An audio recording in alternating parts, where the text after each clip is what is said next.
De todas las teorías que se han expuesto sobre la literatura, ninguna de ellas ha hablado de los orígenes de la literatura. No hay ni una sola teoría de la literatura que se enseñe en ninguna universidad del mundo que tenga una cita sobre el origen de la literatura. Ninguna que hable de cómo nació la literatura, quién intervino en su creación y cuáles han sido sus principales características.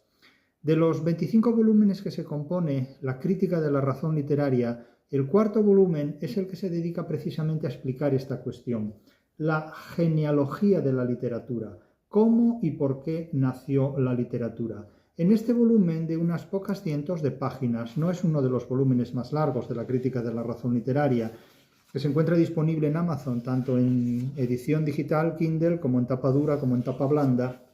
Aquí se habla del origen, concepción y génesis de la literatura en los términos, en los planteamientos metodológicos de la crítica de la razón literaria.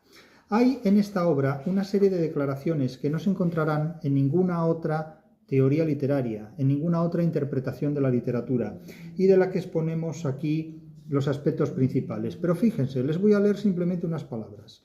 La tesis que aquí se sostiene es que la literatura nace del mito, la magia, la religión y una serie de técnicas básicas de oralidad y de escritura, que comparte su génesis en muchos aspectos con formas y contenidos de otras ramas del saber, como pueden ser la religión y la filosofía, pero que se divorcia de ellas inmediatamente, muy tempranamente. Sin embargo, la literatura no tardará en divorciarse de estas formas de organización del conocimiento y de la ignorancia, porque la religión y la filosofía también son formas que organizan la ignorancia, no solo el conocimiento. La filosofía no es sinónimo de conocimiento, como lo es tampoco la religión. Son también sinónimo de ignorancia en muchos aspectos.